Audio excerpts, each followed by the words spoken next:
buenos días para todos. Ya tenemos 33 personas en nuestra sala, como les comentaba. Hoy estamos en la subdirección del Centro Editorial de Uniminuto desde el Agroparque Sabio Mutis, en el municipio de Tena. Entonces, desde aquí los estaremos acompañando en esta jornada. Sean todos muy bienvenidos. Hoy tenemos un invitado muy especial, el doctor Carlos Esteves, del CEBIER, quien nos tratará un tema muy importante: las métricas responsables en esto de la gestión de la investigación. Yo creo que es un tema que es fundamental para cada una de las personas que estamos haciendo investigación, y aprovechar sobre todo esas herramientas que tenemos disponibles en la institución para sacarles el mejor provecho. Así que vamos a esperar un par de minutos e iniciamos.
Entonces, queridos compañeros, si están de acuerdo, iniciamos nuestra sesión del día de hoy.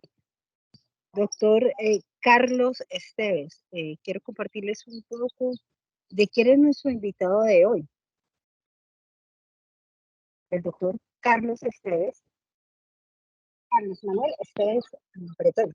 Es biólogo y magíster en biología de la Universidad Javeriana de Colombia, candidato a doctor en ingeniería de sistemas y computación de la Universidad Nacional de Colombia. Ha trabajado en la gestión administrativa universitaria desde direcciones de tecnología y direcciones de investigación en las universidades Javeriana Nacional y El Rosario de Colombia. Adicionalmente, ha sido profesor universitario de bioquímica y de bioinformática y trabajado en proyectos nacionales de investigación como en el Centro Colombiano de Genómica y Bioinformática en Ambientes Extremos. Además, ha estado vinculado desde hace 4 años con el CEBIER en la división de Research Intelligence como consultor para la gestión de la investigación para la región del norte de Latinoamérica. Así pues que tenemos un invitado muy especial. Tenemos un invitado. ¿Están escuchando, compañeros? Claro. ¿Están escuchando? Sí, sí, doctora Pilar, te escuchamos bien. Perfecto. Entonces, Carlos, bienvenido. Este auditorio es tuyo. Muchísimas gracias por compartir con nosotros este espacio. Espero que todos ustedes lo aprovechen de la mejor forma. Yo estaré aquí también conectada para al final lanzar nuestras preguntas. Muchísimas gracias, Carlos, y el auditorio es todo tuyo. Muchísimas gracias, muchas gracias por la invitación. Siempre es un gusto poder estar compartiendo estos espacios con ustedes y el tema de hoy en realidad son las métricas responsables el uso responsable de las métricas para procesos de investigación, como mencionaban hace un rato, pero ese es un tema un poco pesado. Entonces, les traigo esta charla que tiende a ser un poco más amena. Sin embargo, lo que quiero que quede es a qué se refiere el uso responsable de las métricas. No va a ser una charla en donde voy a hacer un listado de métricas y cuál va a ser su uso, sino a ejemplificar algunas de las métricas de investigación que que se usan y cómo podría ser ese uso responsable y en qué fallas podríamos caer. Entonces, el subtítulo de esto es sobre el interesante caso de Destiny's Child y las moscas del apocalipsis. Yo no sé cómo vamos a hacer porque les voy a hacer unas preguntas y sí me interesaría saber cómo, cómo nos interactuamos. Tenemos un chat todos, ¿verdad? Hay un chat, hay una mano levantada. Sí, efectivamente manejamos el chat y hay una manito levantada de Juliana Salinas. Y hay una manita levantada, entonces no sé si la manita levantada está levantada por equivocación o sí, parece que sí. Bien, entonces yo aquí tengo Sí, ya sí, el sí, es chat, participado. o si hay genuinamente una pregunta. No, no, señores, por equivocación. Ok, bueno, entonces vamos a avanzar. Y hay un micrófono abierto en algún lado. Por favor, revisen que sus micrófonos estén cerrados para no, sobre todo si están en un lugar ruidoso para no incomodar a los compañeros. Pero bien, listo. Entonces, avancemos. Bueno, todos se acuerdan, todos conocen a Destiny's Child. ¿Saben quién es Destiny's Child? ¿Conocen a esas chicas? Sí, grupo musical de Estados Unidos. Un Sí. grupo musical de Estados Unidos. Bueno, de ellas es interesante porque usualmente nos acordamos, bueno, nadie sabe quién es ella, ¿no? Todo el mundo sabe quién es Beyoncé, ¿cierto? Algunos saben quién es, Sí, claro.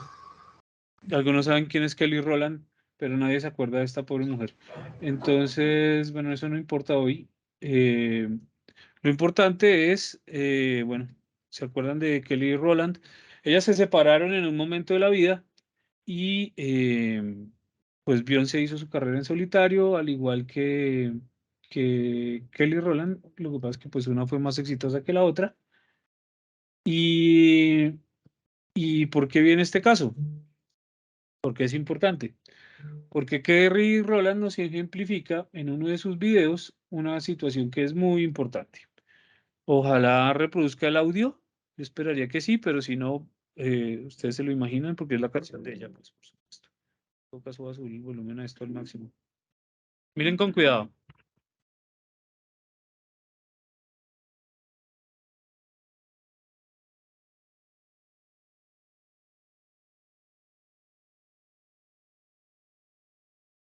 No sé si escucharon el audio. No, no hay pero audio. No, ¿no no se había audio? escucha. Bueno, no me voy a poner a entrar en el audio, esa es una canción de ella. Pero el tema aquí es que si se dieron cuenta, bueno, el video no es tan nuevo, ¿cierto? Ella está enviándole un mensaje de texto al novio, ¿verdad? Y el novio no le contesta, eso es lo que dice la letra de la canción, pero le está mandando el texto por un Excel, por una hoja de cálculo, y entonces además le hace tremendo show porque el tipo no le contesta. ¿Cuál es la moraleja de esto? Pues que hay que utilizar las herramientas adecuadas. Si ella le va a enviar un mensaje de texto por una hoja de cálculo, pues la cosa va a estar compleja. El señor encima de todo no tiene ni idea que le estaban escribiendo y ella se pone brava con él. Entonces, eso puede ocurrir con el uso de cualquier tipo de herramienta. Si no sabemos exactamente cuál es la herramienta que estamos utilizando, podemos caer en esas imprecisiones y esas malas prácticas, digamos. Bueno.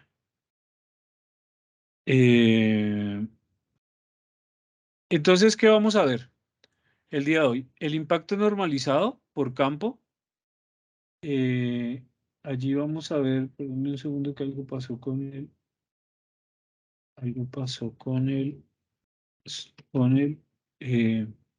Teams. Quedó negro la pantalla por alguna razón. Bueno, no lo sé. Bueno, entonces vamos a ver el impacto normalizado por campo y aquí vamos a ver el caso de Bill Gates y Born.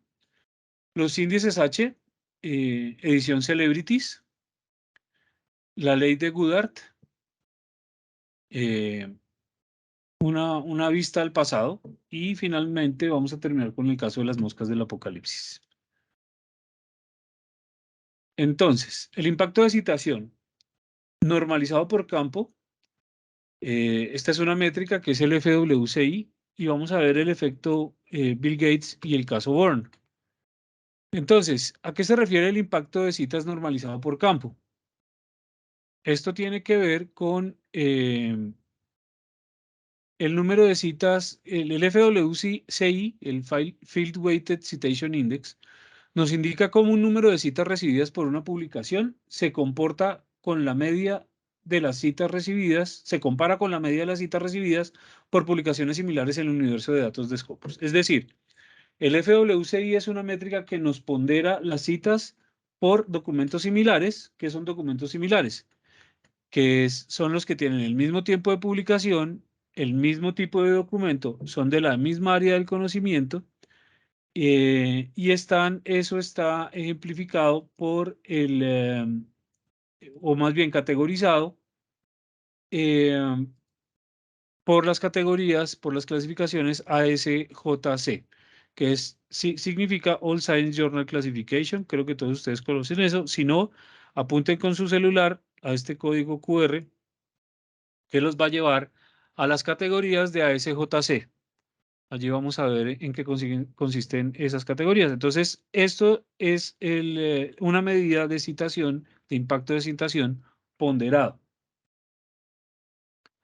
¿Cómo se puede utilizar responsablemente ese impacto de citación ponderado? Pues bueno, los números de las publicaciones, la cantidad de publicaciones son bien importantes para hacer un buen uso. Si estamos pensando en que vamos a utilizarlo para comparar entre publicaciones individuales, es decir, comparar artículos distintos, la pregunta es si debería utilizar el FWCI. Si es una publicación reciente, no debo utilizar el FWCI para comparar. ¿Por qué no? Porque no ha tenido suficiente tiempo para adquirir citas. Ustedes saben que las citas se toman un tiempo específico en adquirirse. ¿En qué debería fijarme? En el año y mes de la publicación, para saber si la publicación es reciente o no y si las publicaciones que quiero comparar están más o menos en el mismo rango. Entonces, ¿qué tiene que ocurrir? Que esa publicación, la entidad publicación, debe tener por lo menos un año desde de publicada.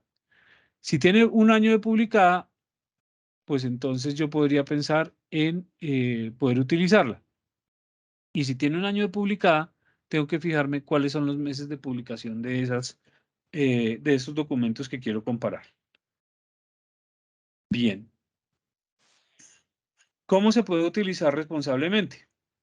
Entonces, si voy a comparar entre investigadores, la anterior era entre documentos, ¿no? Este es para comparar entre investigadores. ¿Debería utilizar el FWCI? No, nunca. ¿Por qué no? Porque los números pequeños de publicaciones pueden ser influidos por muchos, por una o por dos publicaciones con FWCI grandes. Entonces, una persona tiene un número de publicaciones y si alguna de esas publicaciones tiene un FWCI grande, va a cambiar el FWCI de la persona. Entonces, no debería ser justo para comparar personas. ¿En qué debo fijarme? En el efecto Bill Gates. Ya les voy a contar cuál es el efecto Bill Gates. Y si es para grupos de investigadores, tengo que hacerlo con precaución. Si el número de publicaciones es pequeño, tengo que tratar de no utilizar el FWCI, solamente para el número de publicaciones grandes entre los diferentes grupos de investigación. ¿Por qué? Por el efecto Bill Gates. ¿A qué se refiere el efecto Bill Gates? Nuestro amigo Bill Gates tiene solamente 16 publicaciones, pero esas publicaciones tienen 700 citas. Su impacto de citación ponderado, el FWCI, es de 3.85, o sea, casi un... Esto significa que está citado un 285% más de lo esperado para publicaciones del mismo tipo. O sea, es un índice muy alto. Pero su índice, si se dan cuenta, su índice H5 es 3 y su índice H es 8. Entonces, tienen muy poquitas de esas publicaciones, tienen muchas de las citaciones. Ahora, si lo vamos a utilizar para comparar entre facultades, ¿lo puedo utilizar? Sí. ¿Qué debo fijarme? El rango de fechas. Entre universidades, sí. Entre grupos de investigadores, sí. Hay que fijarse en el rango de fechas y el tamaño de las universidades. Para países, sí. Tengo que fijarme en el rango de fechas. Y para grupos de países, regiones, continentes en el mundo, sí, teniendo en cuenta cuál es el rango de fechas y los tamaños de las poblaciones de esos países. Entonces, de esta forma, es una forma adecuada de utilizar esa métrica que es el FWCI. Miremos el caso de diferentes países. Entonces tenemos a Panamá y a Bolivia. Ustedes ven que en el eje Y está el Field Weighted Citation Impact, que va desde 0 y en este caso va hasta 2.6. Panamá nos muestra un Field Weighted de 2.35, Bolivia de 1.58. Y la India nos muestra un Field Weighted de 0.90, la India de 0.84 y Brasil de 0.88. Esto quiere decir que los países con mayor población, el esperado en citaciones es 1 para el mundo. O sea, este es el número esperado para los tipos de documentos que se están analizando. Es decir, que ninguno de estos 3 países grandes ha logrado superar las citaciones esperadas para esos tipos de documentos que tienen. Ahora, estos son los 3 de los países con mayor población del mundo, mientras que Bolivia y Panamá tienen unas poblaciones muy reducidas en comparación a estos 3 países. Y si ustedes se dan cuenta, la cantidad de publicaciones para Brasil son, para este periodo 2000-2021, estaba en 1.200.000 publicaciones, 2.300.000 publicaciones, y la China 8 millones casi y medio de publicaciones. Mientras que para Panamá son 9.600 y para Bolivia son 5.900. Entonces, ni siquiera 10.000 publicaciones en comparación a millones de publicaciones. Por lo tanto, esta comparación hay que tratarla con cuidado porque la población de estos 2 países es muy baja. Por eso se explica que tengan un FWCI tan alto relativo a los demás países. Esto es solamente para mostrarles cómo se ve eso. En resumen, no se recomienda para pequeñas cantidades de publicaciones, como la producción de un investigador. Este tipo de cálculo se puede ver influenciado por pocas publicaciones con muchas citas, que es el efecto Bill Gates. Y el FWCI depende del tiempo. Toma en cuenta las citas recibidas en el año de publicación y los 3 años siguientes. Las publicaciones recientes no habrán adquirido tantas citas, así que el FWCI será menos estable. Un FWCI se estabiliza a medida que va pasando el tiempo. Después de 4 años ya se estabiliza bastante. Antes es una métrica que puede moverse mucho de un año al otro. El FWCI también puede encontrarse en Scopus. Entonces ustedes van a ver el FWCI para diferentes publicaciones. Por ejemplo, esta publicación tiene un FWCI de 35.56, una barbaridad de FWCI. Hay que tener cuidado con eso porque estos FWCIs tan altos, por ejemplo, este tiene 533 citaciones en Scopus. Son casos aislados, son casos específicos. Entonces hay que tener en cuenta cómo se utiliza, como ya vimos. Ahora hablemos del caso Bourne. Una de las universidades del Reino Unido con el FWCI más alto se encuentra en Cambridge. ¿Cuál creen ustedes que es la universidad del Reino Unido que está en Cambridge que tiene el impacto de citación ponderado más alto? Uno de los más altos.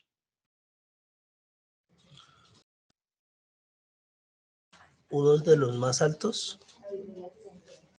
En el Reino Unido y está en Cambridge. ¿Qué universidad creen que puede ser? El London School Economics. El London School of Economics. ¿Algún otro tiene otra idea?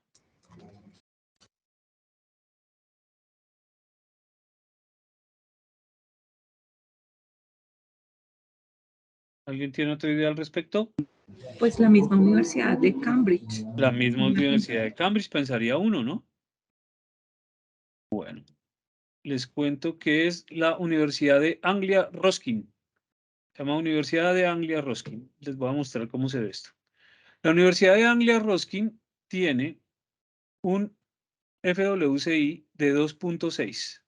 Bueno, para el periodo 2011-2020 tenía un FWCI de 2.6. Tiene 130.000 citaciones, 4.700 artículos. Una barbaridad. Tiene un índice H5 de 62, o tenía un índice H5 de 62 para el periodo, para el 2020. Miremos cómo está esa universidad. Fíjense ustedes, esta universidad de acá, esta morada es Harvard. Esta de acá es la mismísima Universidad de Cambridge. Y esta es la Universidad Anglia Ruskin. Es decir, tiene un FWCI, o tenía un FWCI más alto que Cambridge mismo. Y para que ustedes se hagan una idea y podamos comparar, esta es la Universidad de San Pablo, que es tal vez la universidad mejor rankeada en Latinoamérica. Esta verde de acá es la Universidad Nacional de Colombia. Esta de acá es la Universidad Nacional Autónoma de México. Y esta de acá es la Universidad del TEC de Monterrey. Ah, no, la Universidad de Monterrey. No el TEC, sino la Universidad de Monterrey. Este es el impacto de citación ponderado y estas son la cantidad de artículos en el eje X. Y ustedes dirán, bueno, pues si ni siquiera había oído hablar yo de esa universidad, ¿de dónde acá tiene semejante impacto? Bien, notan, este es el listado de los autores, de los principales autores, de los autores que más publican en la Universidad de Anglia Ruskin. Están ordenados por cantidad de publicaciones, pero ¿ven algo extraño en eso que está subrayado? Sí, que Rupert Board tiene 106. ¿Estos son artículos?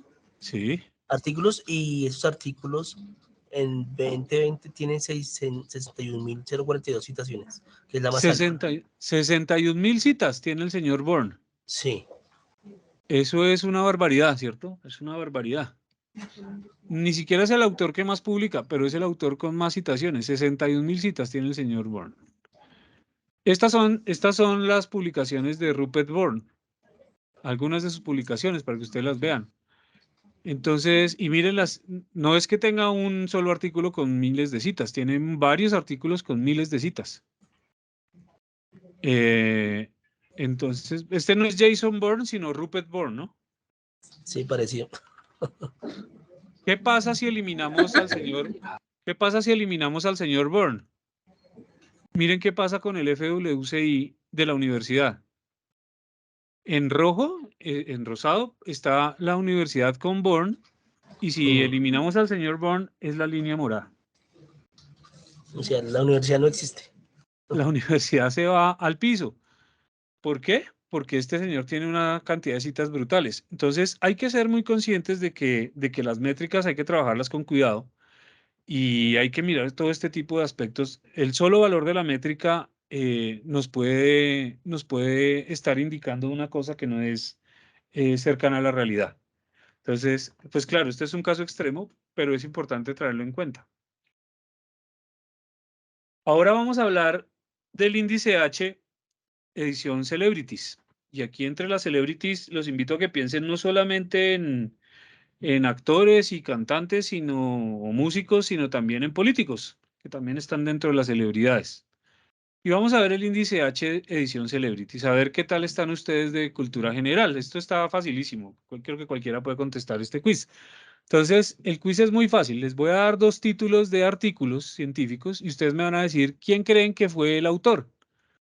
El primero dice, evaluación de la tasa constante para el SN2S y el N2SN2 para la reacción de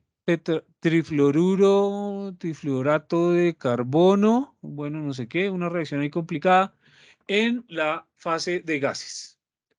¿Quién creen ustedes que podía ser autor de ese artículo que está bien sofisticado? A ver quién se arriesga y da un nombre.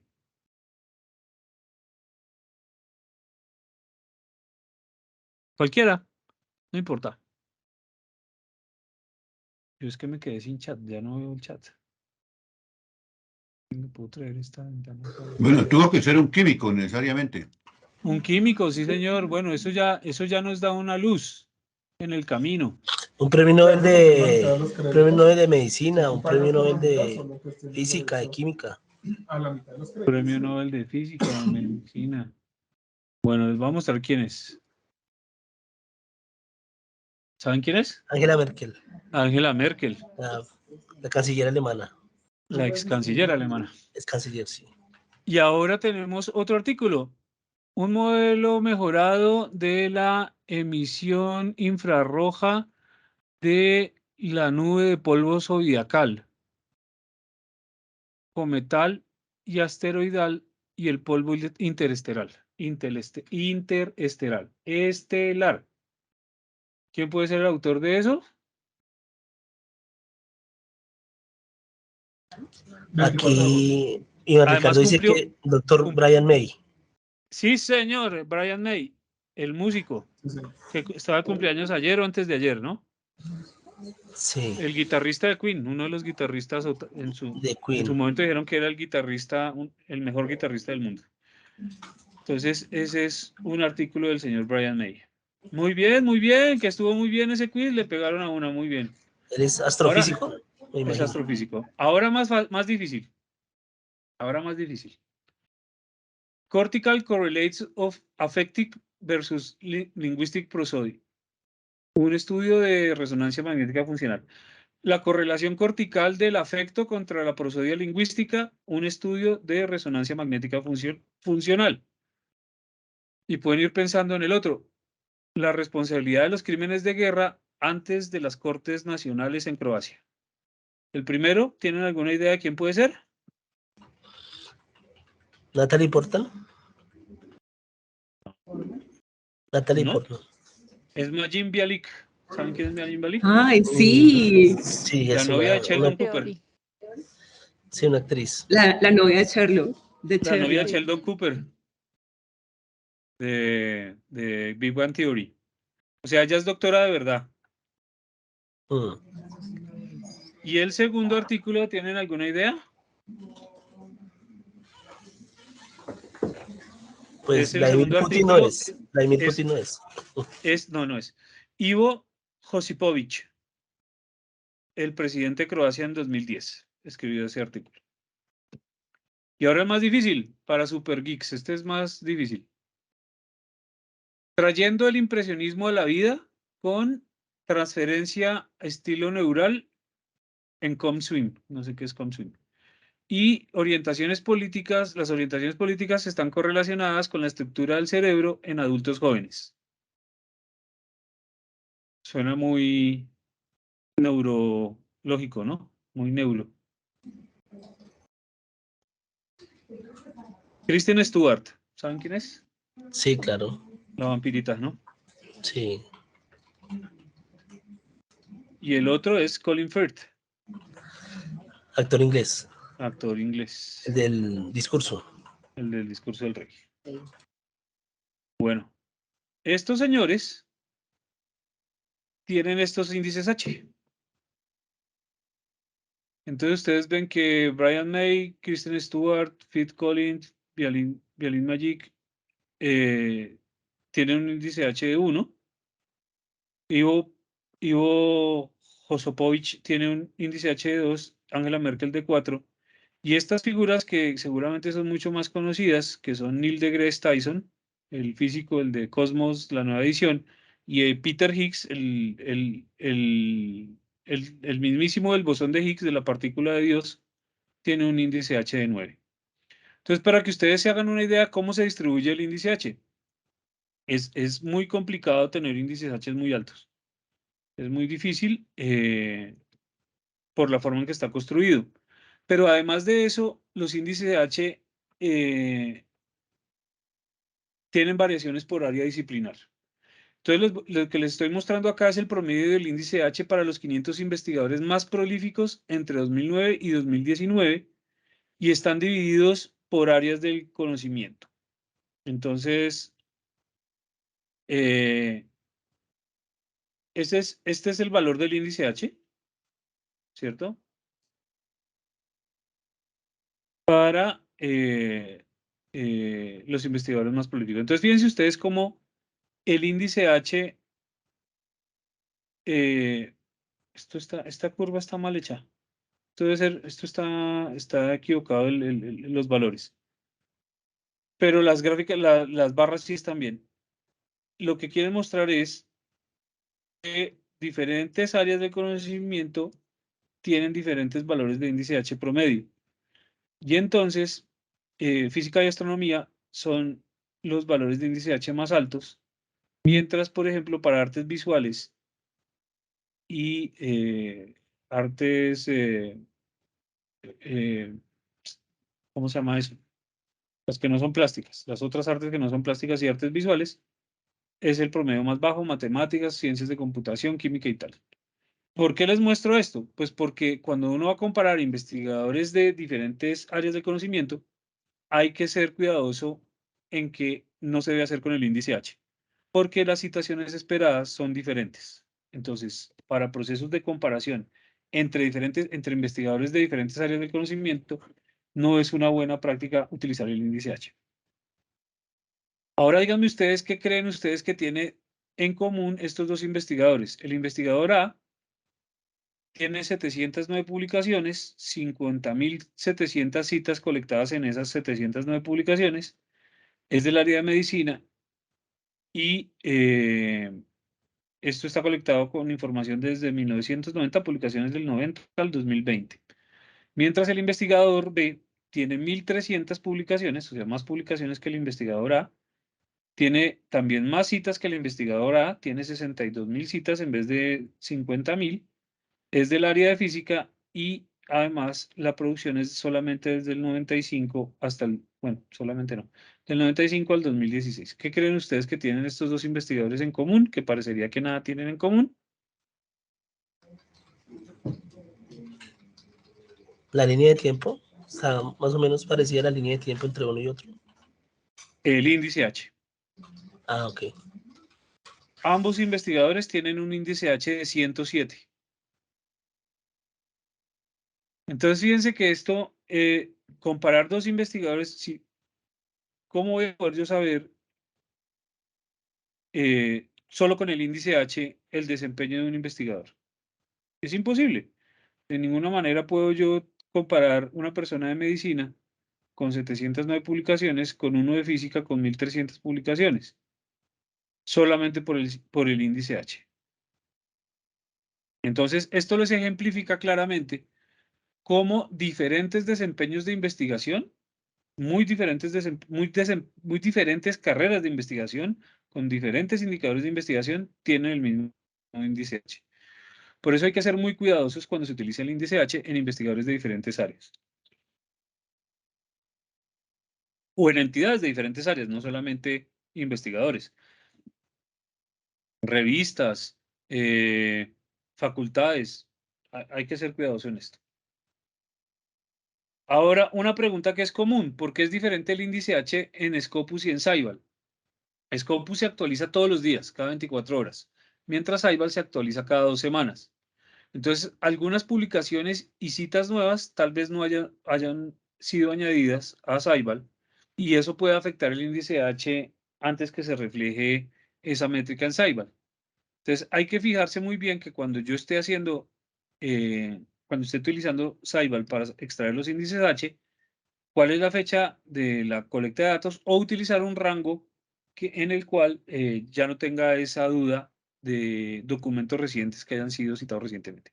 Sin embargo, existe la posibilidad de que hayan colectado citas y los índices H no estén exactamente iguales. Si el investigador estaba activamente produciendo publicaciones antes de 1996, posiblemente el índice H en Ceibal sea inferior al de Scopus. Para investigadores senior que publicaron mucho antes del 96, hay que tener mucho cuidado con el valor que está de información en Ceibal. Recuerden que Ceibal colecta desde 1996. Y el índice H, como tiene estas limitaciones, entonces se han inventado, hay como 100 y pico, no mentiras, no sé si son 100 ya, pero hay un montón de métricas derivadas del índice H que tratan de normalizar, de subsanar estos problemas que tiene el índice H. Por ejemplo, el índice H5, que creo que todos ustedes conocen. Este se basa en los últimos 5 años de publicaciones. El índice M. El índice M toma en cuenta la primera publicación y como el índice H tiene que aumentar con la duración de la carrera, el índice M se puede utilizar en situaciones en las que eso se considere una deficiencia, es decir, por ejemplo, comparar investigadores de la misma área de investigación, pero con longitudes de carrera muy diferentes. Entonces, yo puedo tener dos investigadores de física, pero uno tiene 2 años de haber iniciado sus publicaciones, es un estudiante recién graduado de doctorado, de maestría, mientras el otro tiene 20 años de carrera. Entonces, yo no puedo comparar esos dos investigadores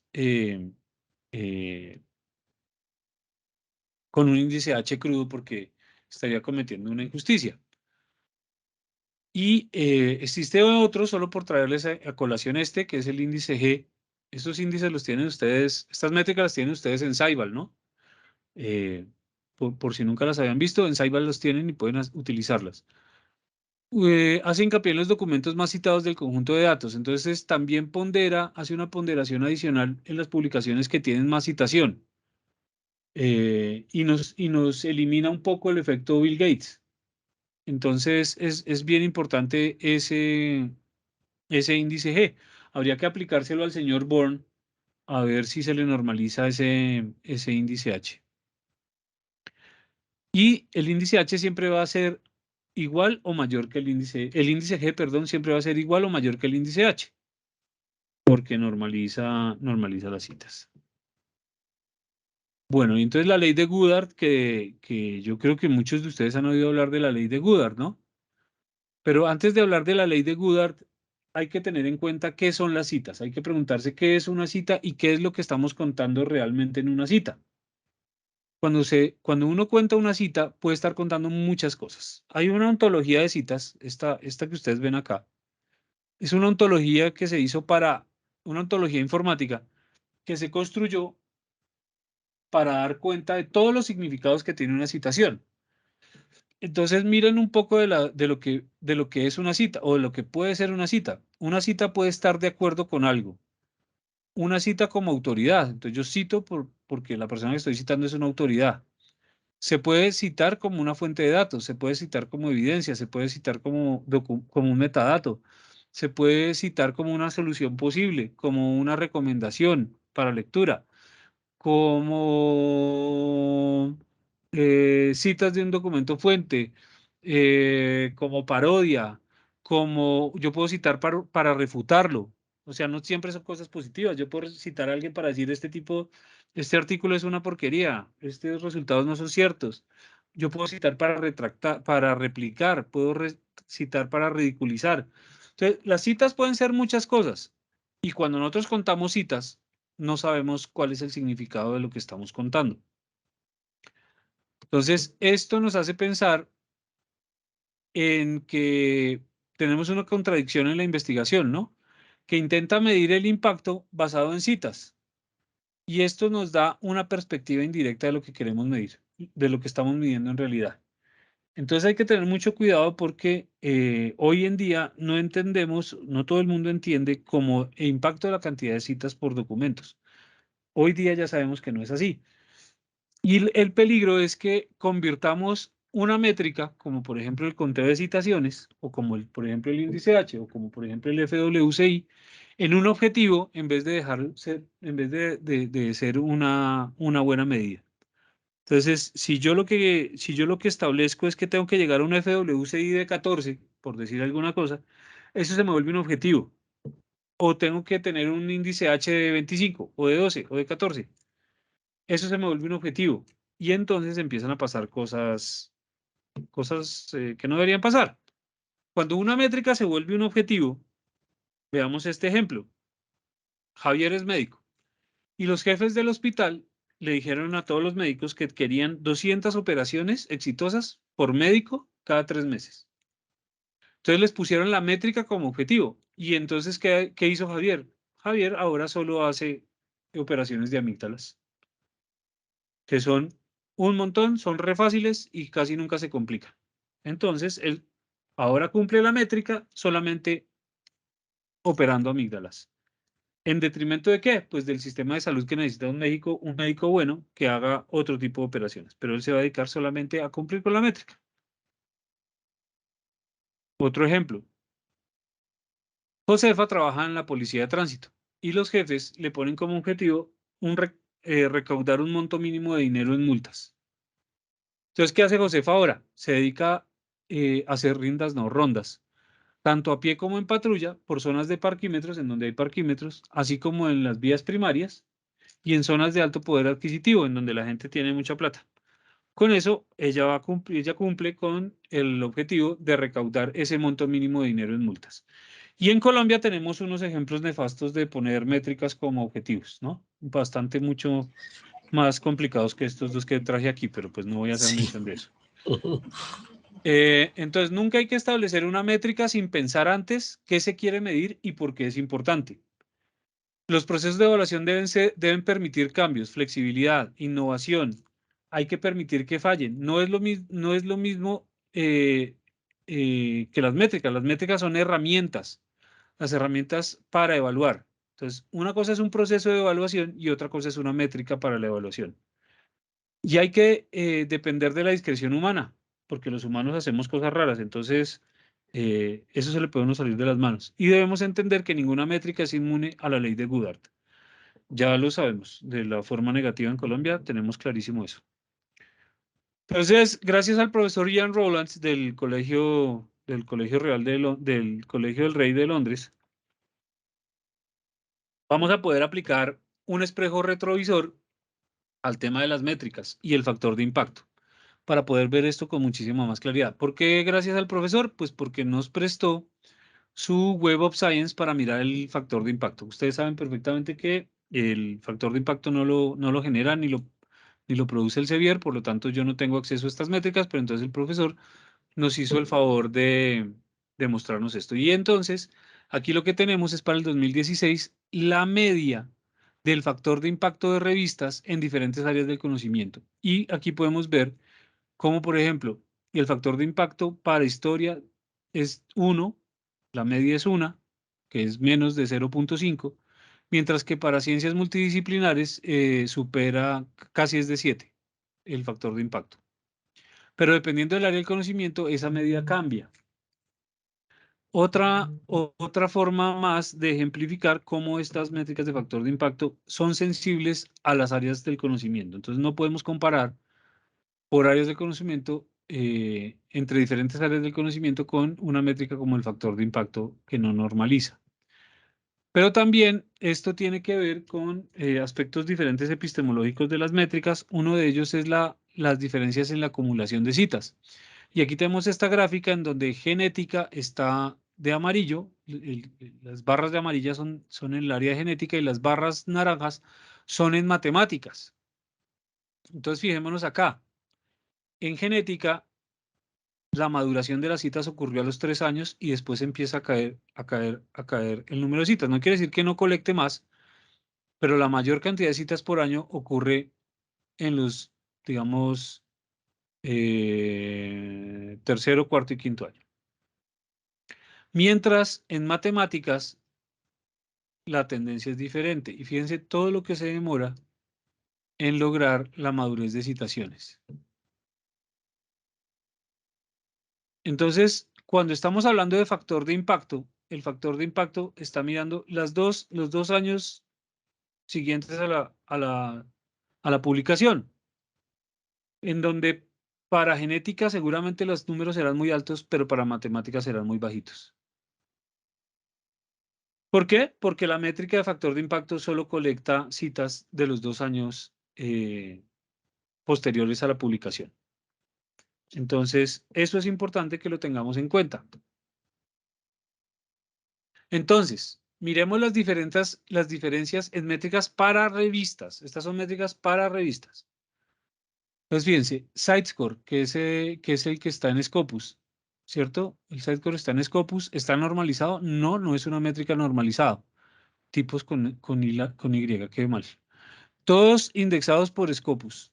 O sea, todos los tipos de documentos indexados por Scopus van a tener el Sitescore. Y el periodo de años de citación que va a contar es de 4 años. El SJR, el Chimago Journal Rank, la base de datos en la que lo encuentras, por supuesto, o con la que se calcula más bien, es Scopus, pero los datos, pues la base de los datos es Scopus, pero lo calcula Chimago. ¿Es una métrica normalizada? Sí.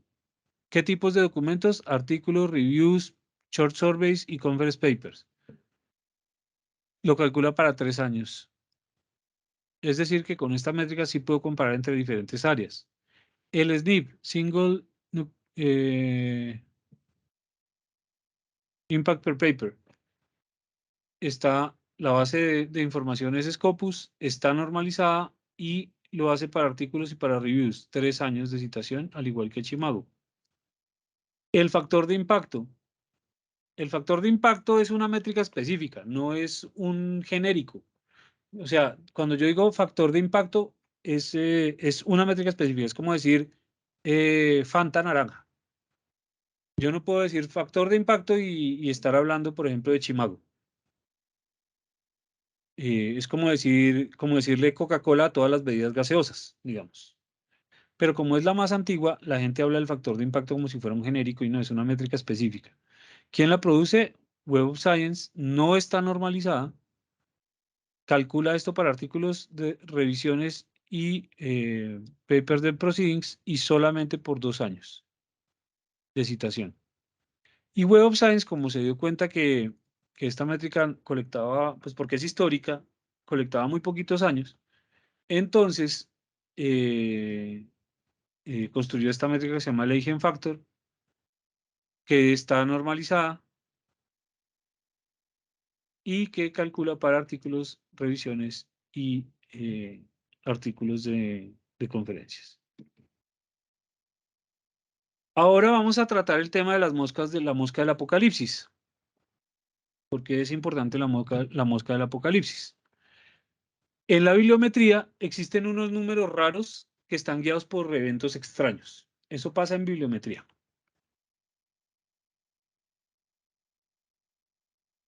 Entonces, les presento a la mosca de la fruta. La mosca de la fruta también con el nombre científico Drosophila melanogaster. Todos conocen la mosca de la fruta. Creo que todo el mundo, si deja un banano por ahí mucho tiempo en la casa, empiezan a aparecer las mosquitas de la fruta. Entonces, ustedes saben cuál es el tamaño de las moscas de la fruta. Son chiquiticas. Entonces, las moscas de la fruta, la mayoría de las moscas de la fruta, ¿cierto? Va a oscilar entre 1 y 2 milímetros. Entonces, el tamaño de las moscas de la fruta más 1 o menos 1 o menos 2 milímetros. ¿Cuál es el tamaño de la media? 4 milímetros. Esto está en centímetros. 4 milímetros. Entonces, yo puedo tener moscas de la fruta de 5 milímetros o de 6 milímetros o de 3 o de 2 milímetros. ¿Cierto? La mayoría de la población va a estar con esos tamaños de cuerpo de mosca. ¿Por qué? Porque esa es la distribución normal. Las moscas, el tamaño de las moscas se distribuye con una distribución normal, que es esta campana. Creo que todos están relacionados con esa medida estadística. Entonces, las estadísticas del tamaño de las moscas. La media de una mosca es de 4 milímetros. La mediana es de 4.5 milímetros. La moda es de 4.5 milímetros. El rango estaría entre 3.6 milímetros, las moscas más pequeñas, y las moscas más grandes entre 5.5 milímetros, con una desviación estándar de 1.9. Esa es la distribución del tamaño de las moscas. Ahora, cuando miramos las citas, la distribución de las citas de las publicaciones en Nature para el 2008, para el año 2008, miren cómo cambia estos valores. Entonces, la media de citas por publicación para la revista Nature en el 2008 era de 275.1 citas. La mediana era de 164. La moda es 0. El rango es de 0 a 4.375, es decir, los artículos que menos citaciones tienen es ninguna cita. Y el artículo que más citaciones tenía en el 2008 era 4.300. Eso nos da una desviación estándar de 366.6. Esto está 4 órdenes de magnitud de tamaño. Es una cosa impresionante. Esto, por supuesto, no se distribuye normalmente. Claramente esto no es una distribución normal, es una distribución de otro tipo. De hecho, es una distribución gamma. Y si modificáramos nosotros las moscas genéticamente, las moscas de la fruta, si las modificáramos genéticamente para que su tamaño siguiera la distribución de citas de Nature, es decir, cambiaríamos los números de las citas de Nature por el tamaño de las moscas de la fruta, ¿cierto? Y así generáramos una población de moscas. Miren lo que ocurriría. Muchísimas moscas no existirían, ¿no? Porque la moda es 0. Entonces, muchas moscas no tendrían ningún tamaño, no existirían. La moda es 0. La mayoría de las moscas, un 80% de las moscas tenían un tamaño por debajo de la media. Lo que ocurre con las citas de Nature, ¿no? La media de las citas no es la mitad de los artículos. Es el 20% de los artículos que llegan a la media. Y las moscas del apocalipsis medirían como 4 metros de longitud y se comerían todas las ensaladas de frutas de la ciudad, seguramente, y seguramente algunas de las cabezas de los investigadores que estén tomando malteada, porque el rango de tamaño es supremamente grande. Entonces, una advertencia para terminar. No se debe asumir que los que hacen las evaluaciones de investigación entiendan los principios del uso responsable de métricas que hemos discutido acá. Las áreas de investigación, el conteo de citaciones, la distribución de las citas. No debemos asumir que las personas que hacen los procesos de evaluación de investigación entiendan todo esto que acabamos de hablar acá. Además, puede ser que estas personas estén obsesionadas con el tamaño del índice H o del factor de impacto de las revistas. Puede que no estén al tanto de las diferencias de las citaciones entre las diferentes disciplinas y a lo mejor desconocen el universo de métricas que se pueden utilizar en la evaluación de la investigación. Entonces, el desafío para ustedes, si lo aceptan, es promover el uso apropiado de las métricas en procesos de evaluación con estos factores que hemos mencionado. Y no solo eso, sino que ustedes avancen un poco más en cómo debería ser el uso responsable de las diferentes métricas. Pues muchísimas gracias por este espacio y por el tiempo. Y si hay preguntas, pues estoy aquí para contestarlas. Nos quedan unos pocos minutos para contestar preguntas, 5 minuticos para contestar preguntas. Sí, de igual forma, pues no sé si quieran dejarlas por medio del chat o levantar la mano y vamos dando pues inicio a estas preguntas.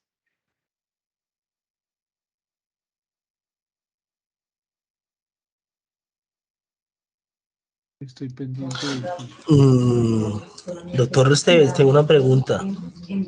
señor. Diego. ¿Sí? Diego. Sí, señor. Gracias. Para hacer un análisis de revisión bibliométrica,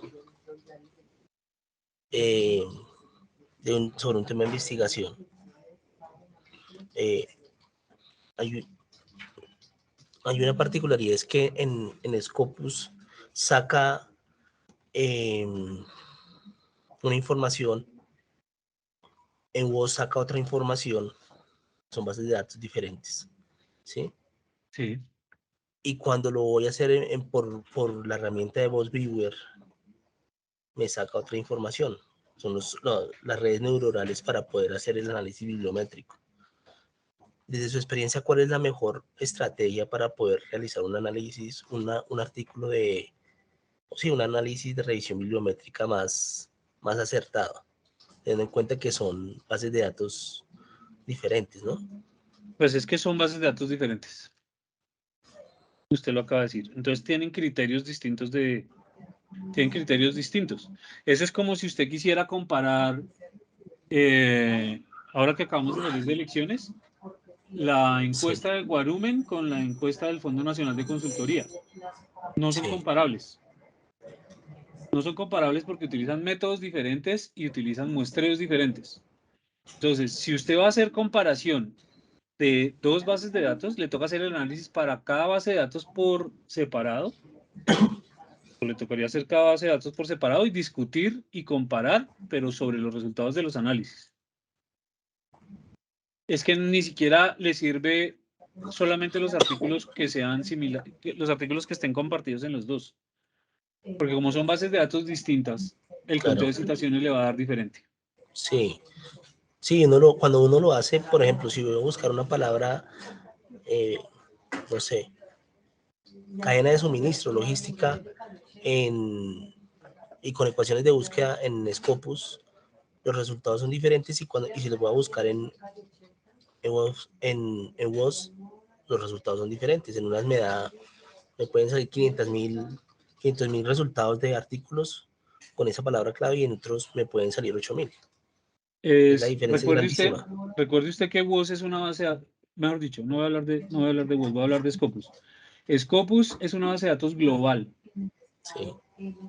WOS no es una base de datos global, está por colecciones, primero que todo.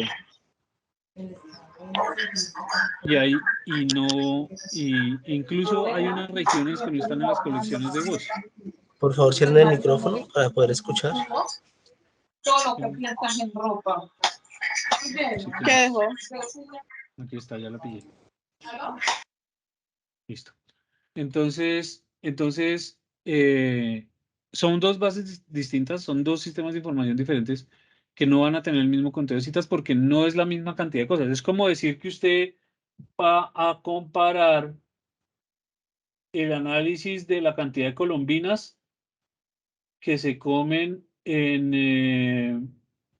un colegio en Bogotá contra las colombinas que se comen en Estados Unidos. No tiene nada que ver. Nada que ver. Porque sí, puede que ambos coman colombinas, pero la cantidad de colombinas que venden en Estados Unidos es más y es un país más grande, etcétera. O sea, no es comparable. No es comparable. Entonces, cuando uno va a hacer un análisis bibliométrico, tiene que hacerlo con la base de datos que más le convenga. Yo en realidad, si estoy haciendo análisis bibliométrico del mundo, yo utilizaría Scopus, que es una base de datos global, mientras WOS es una base de datos por colecciones. Entonces, pues eso depende del análisis que uno vaya a hacer, pero sí, claro, no es comparable ni es posible hacer eso. O sea, está mal hecho, mejor dicho, no estaría bien. Envío lo que yo te dije que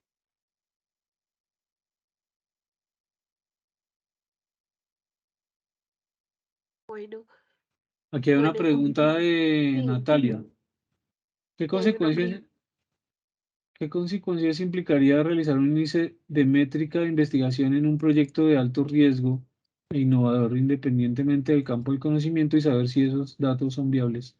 No entiendo la pregunta, Natalia. Si la quiere hacer de viva voz, se lo agradecería porque no entiendo.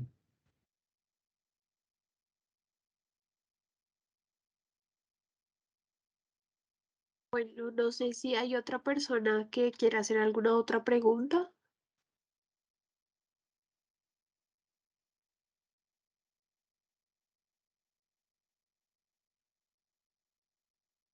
riesgo innovador, independientemente de campo, si los datos son viables. No, la verdad no entiendo el contexto de la pregunta, Natalia. Estoy confundido porque me está mezclando innovación con investigación, con proyectos de riesgo y viabilidad y métricas de investigación. Entonces no entiendo. Si la quiere hacer de viva voz, se lo agradecería a Natalia.